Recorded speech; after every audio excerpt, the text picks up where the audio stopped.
Kun reediyoo Afuura Biyyaati. Reediyoon Afuura Biyyaa dhimmoota Oromoof Oromiyaa laallatan irratti torbanitti si'a tokko sagantaa garaagaraa qabattee kan dhiyaattu madda odeeffannooti. Kun reediyoo Afuura Biyyaati. Harka fuunee dhaggeeffattoota keenyaa barri 2014 xumuramuudhaaf homtuu nafne. Bara kana keessa gama siyaasaatiin, dinagdee, aadaaf guddina afaan Oromootiin waa hedduun raawwatameera. Waa baay'ees kaasnee haasa'uu dandeenya. Isa kaan yoo dhiisne gama guddina afaan Oromootiin biyya keessaaf alatti hojiiwwan gurguddaa baay'een hojjetamaniiru. Mareewwan hedduutiif qophiiwwan baay'een guddina afaan Oromoo irratti xiyyeeffatan kan adeemsifaman si'a ta'u, guddina afaan keenyaatiif shoora guddaa kan taphatan kitaabotni afaan Oromoo baay'een immoo maxxanfamanii ba'aniiru. Isaan kana keessaa galmeen jechoota afaan Oromoo yookaan dikshinariin isa tokko. Ji'oota muraasa fuuldura yeroo jalqabaatiif Oromoo Dooch Oromoo yookaanis immoo afaan Oromoo gara afaan Jarmaniitti, afaan Jarmanii immoo gara afaan Oromootti kan hiiku dikshinariin tokko maxxanfamee ba'eera. Macaafni akkasii kun guddina afaan Oromootiif gahee maalii qaba? Jechoota afaan Oromoo 30,000 ol ta'eef fuula 659 ol kan qabu macaafa guddaa kana qopheessuudhaaf yeroo hammamii fudhate? Dubbiftootnoo galmee jechoota afaan Oromoo kana akkamitti argachuu danda'u? Dhaggeeffattoota keenyaa barreessaa galmee jechoota afaan Oromoo kanaa kan ta'an Obbo Malkaamuu Dureessoo keessummaa keenya irraati gaaffilee kanaaf kabiroofis deebii nuuf kennuu obsaan hordofaa.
Guddina afaan tokko keessatti ga'ee galmeen jechootaa qabu salphaa miti.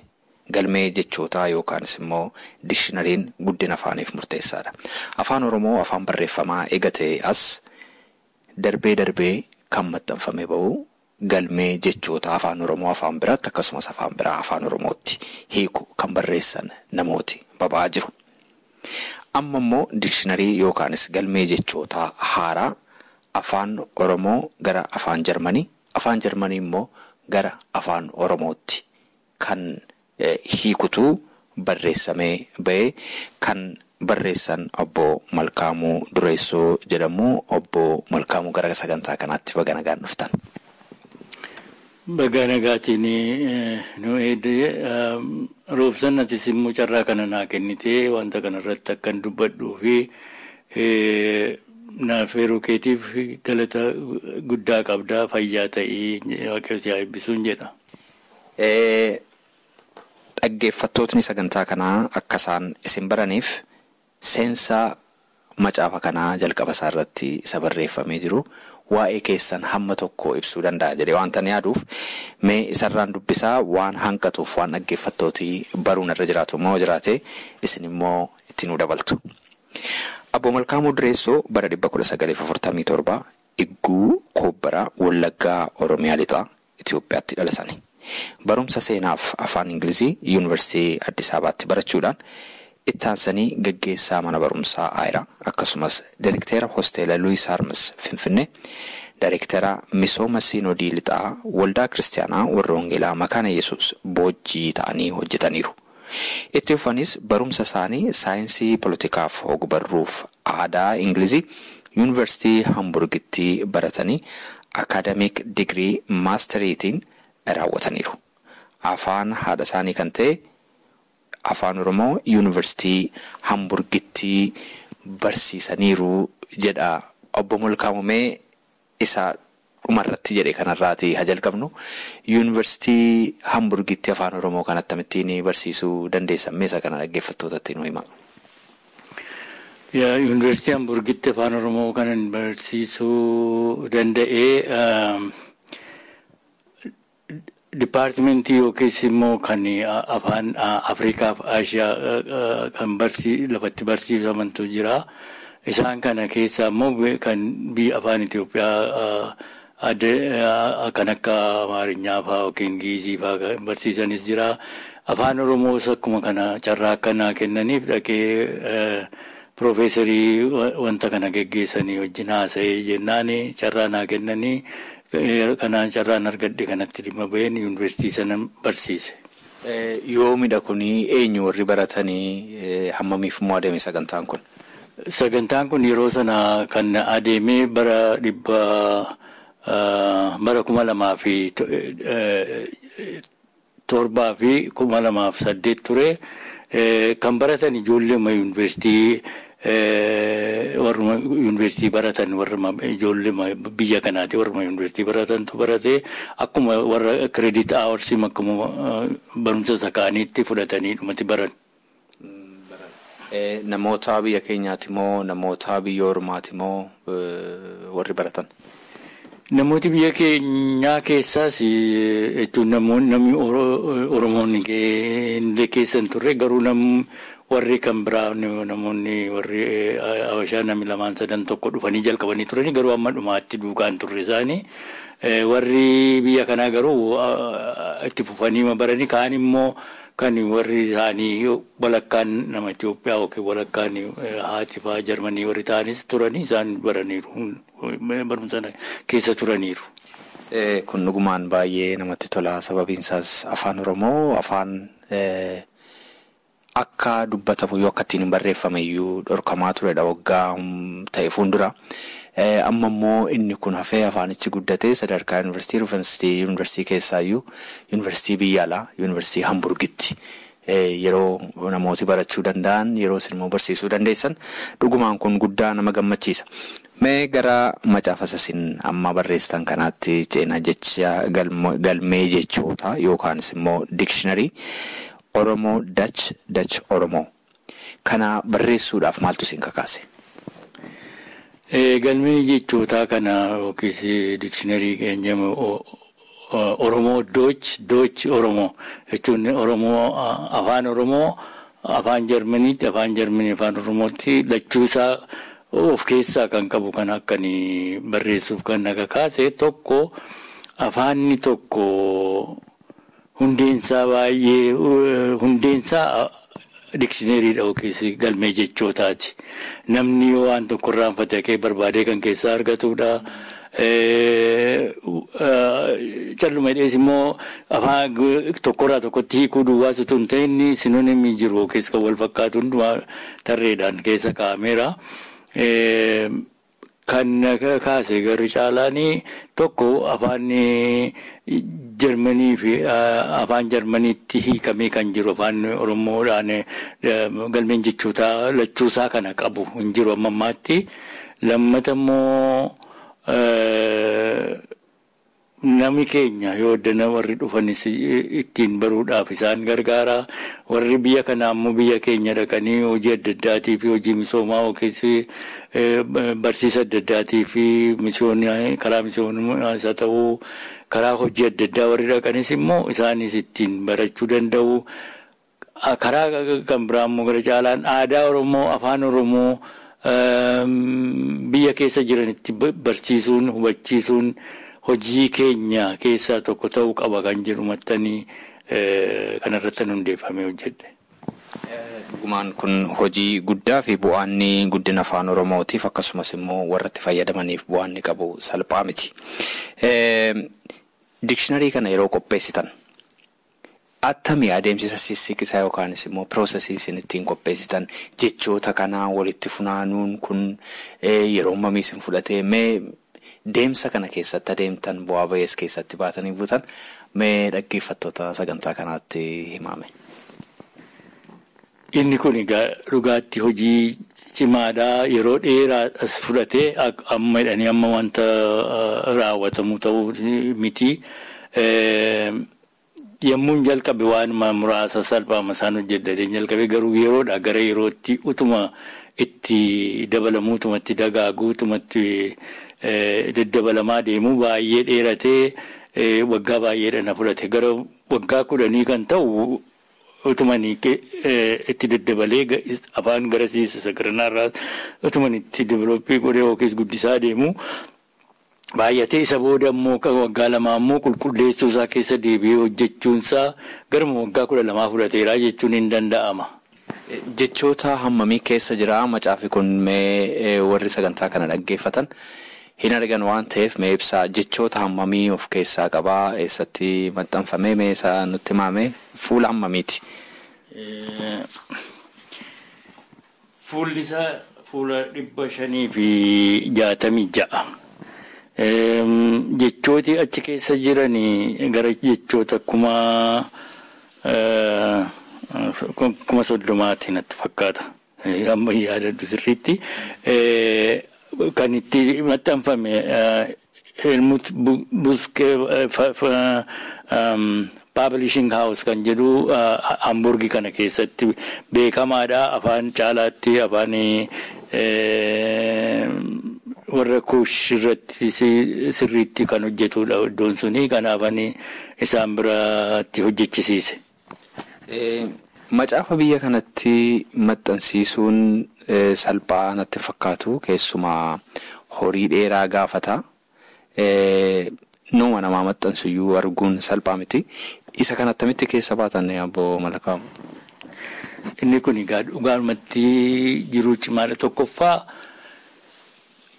warra maxxansan kana mana maxxansaa kana jechuun warra Publishing House kana Hamburg keessa kan jiru dhuman qabu wanta adda addaa maxxansuu karaa adda addaa ani garuu tarreen isaa wanni irraa sanas gadde fudhadheetu manirra deemu inni kaan hongaafadhu lakki waan akkasii maxxansinu naan jedha inni kaan immoo kanatti akka fedhii hin qabaanne natti agarsiisu garuu warra kana wajjin yeroo dheeraa walitti deddeebineen naa fudhatanii haa ta'uyyuu malee horii hamma kana ofii kooti horii iddoo tokko ofii horii fiddee yoo horii ittiin kan hordofsiisu sabsitaayizii gootu wanni goote malee maxxansinuu jedhan isumayyuu horii waa kennu yookiin organizeeshinii gargaarsa wanta kanaa kennu barbaadinaan jedhan isas barbaaduuf nannes hin barbaannes warri kun garuu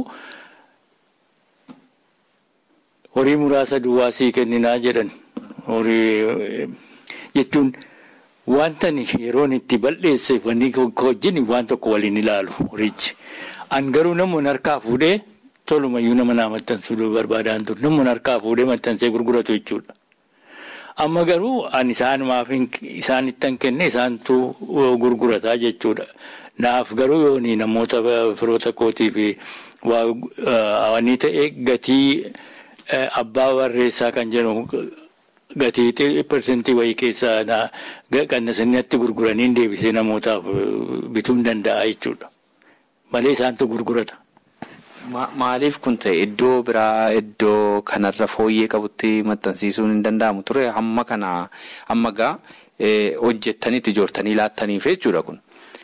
Garri caalaan akkasaan garuu kana barbaadee fi wanti hojjetame kun nama akka ga'u duwwaadha. Namni akka argatu nama bira ga'uu isaati. Anis hojjedhee bakkeetti hafuusaarra iddoo biraatti yoon akka biyya keenyaaf itti ergee nama maxxansiisa jedhee qubeen tokko kan biyya keenya addanatti inni addanaa milikkita adda addaa qabu achitti hojjetu. Kanaaf asumatti ta'utu irra jira. Addanatti yoo ta'u immoo jarreen kun ofii gabaa kan mataa isaanii ilaallatanii hojjetu waan ta'eef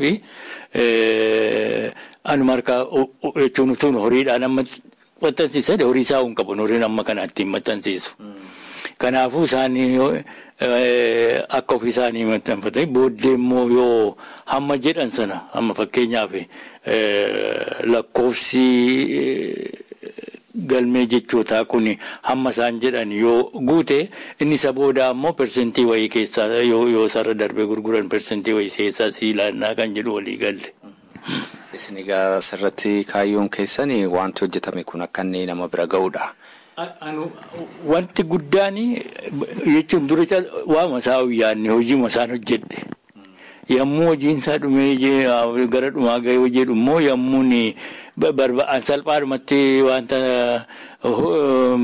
maxxansiisuun se'e garuu yommuu achi gahee dubbiin isaa dheeraa haa ta'u malee warri kun baay'isanii na gargaaran hin jedha gar tokkoon fuudhanii manaa maxxansuun isaanii nama bira gahee immoo namni arguunii yaada qabu gaariisa ta'u gadeessa ta'u biruma ga'ee namni ilaalee wanni ta'uun yookiis immoo ogbarruu Oromoo keessaa wanta tokko achitti namni tokko waa hojjechuudhuma qabna yoo waan barreessinu ta'e afaanuma duwwaadhaan haasofnee dabarra wanta afaaniin haasa'amaa adeemu yeroo hundumaa irraanfatamaa deema.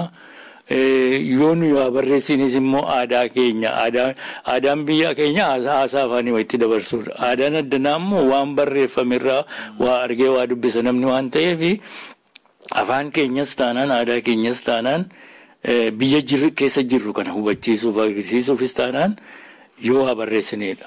Haxinnaatu waa guddatu namni waa barreessuu qaba kan jedhuun tana mana. Kun waanuma sirriidha. Egaati akka inni nama bira ga'uudha kaayyoon inni guddaani. Hammam nama bira ga'eera amma? Egaa dhiyootti jara hin gaafanne kaan duraanii amma danda'ame jechuun isaan karaa Amaazoon karaa sanatti distribiitii godhu namoonni barbaadan achirraan ajajanii bitatu. Karaa hakoollee ammatti amma kana baay'ee wantani ofii koo fuudhee wanti gurgure amma kana baay'een hin jiru jechuun akka abbaa barreesse sana persentii jiru sana irraa inni godhee namoota muraasaatti gurgurameera garuu. Isa kaan immoo firootaaf akkuma ittiin kanan kenne immoo naa kennaniiru. Akka 25 firoota kee jechuun namoota galateeffannaadhaaf kanan kenne. Isa naa kennanii kenneeraaf namootaaf. Amma gaa namooti yoo macaafa kana barbaadan akkamitti argachuu danda'u? Namooti yoo macaafa kana barbaadan warri dhiyoo jiran yoo na gaafatanii isheen qabu kana persentii kana irraa wanni godhee bitee fi itti kennuu nan danda'a.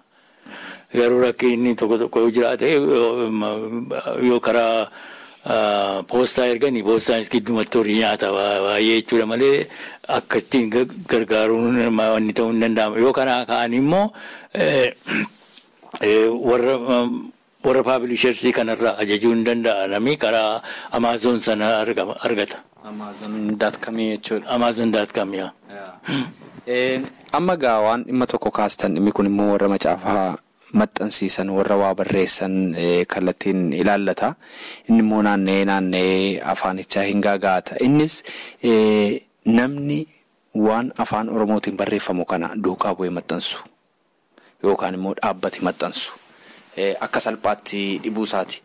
Isin amma inni kun dhibee jennaan dhumarratti waanuma hojjetame kana nama harkaa fuudhee hojiirra oolchuun barbaadeettan.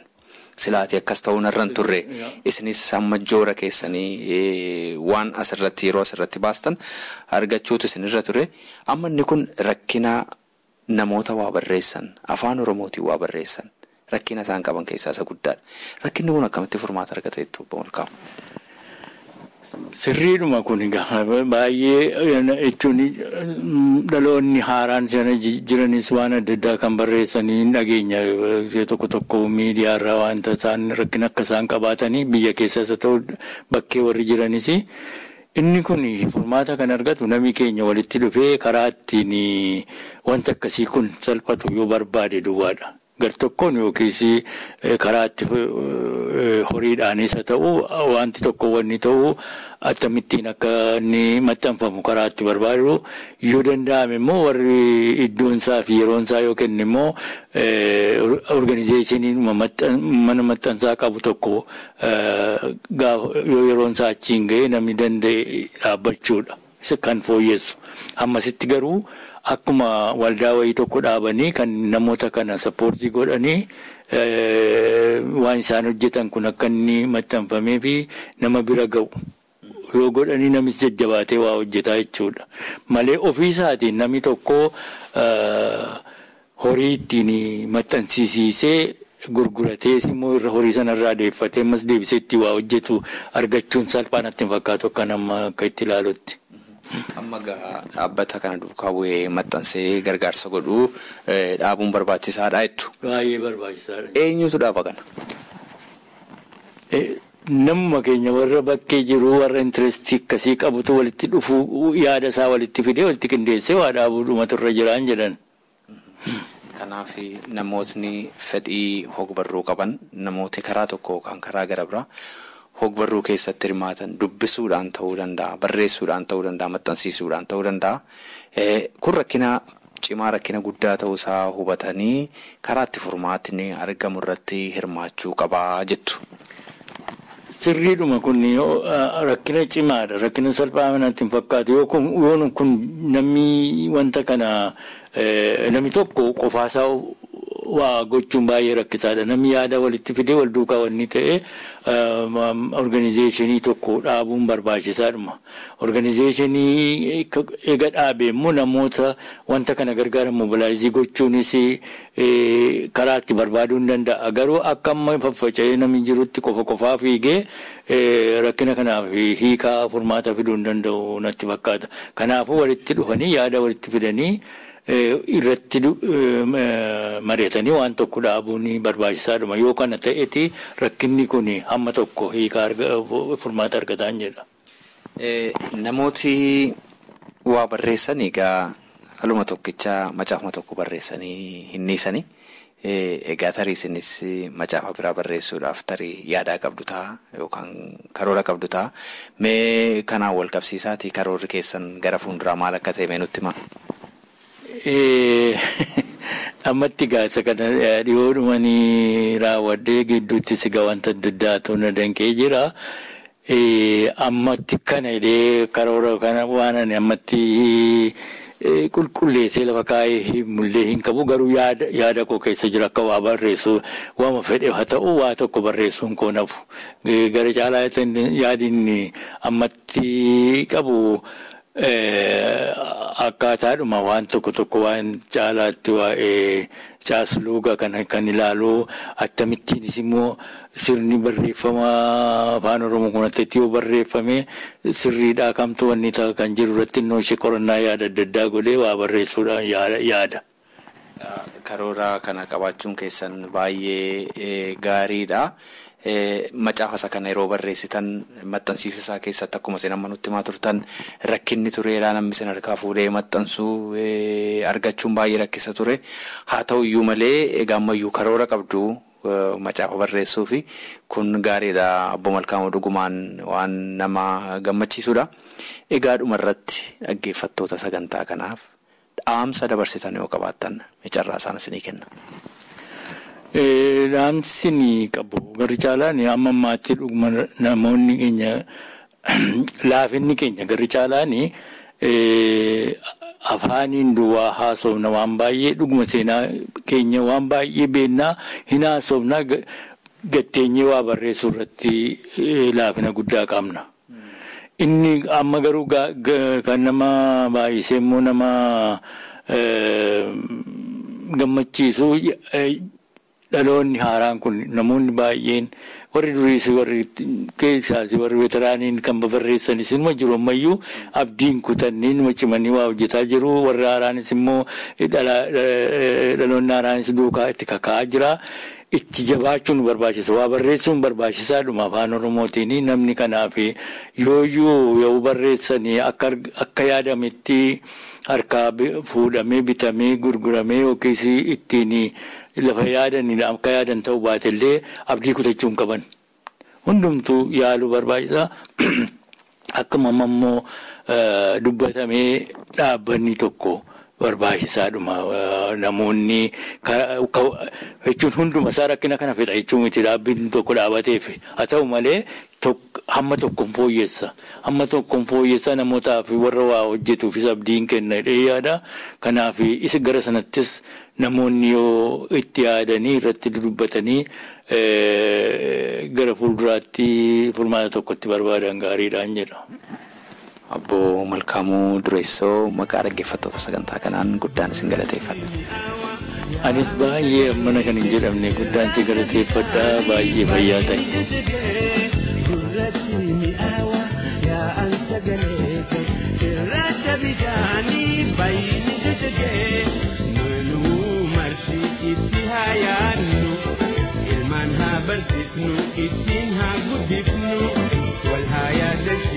Jajjoota adda addaa ittiin haa barannu siyaasaa fi herrega.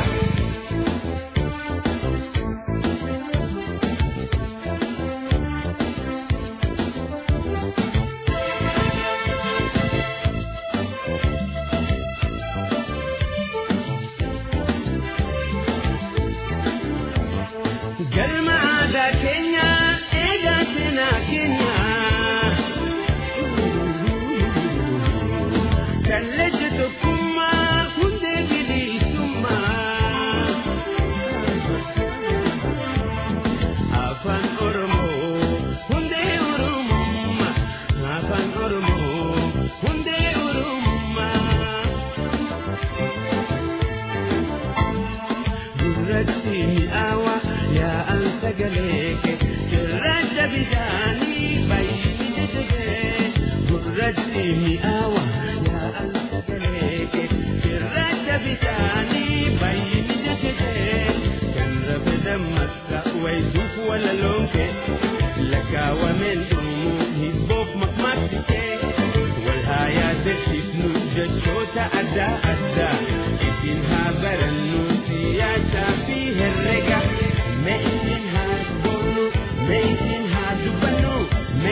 Dhaggeeffattoota keenyaa qophiin keenya har'aa kanuma.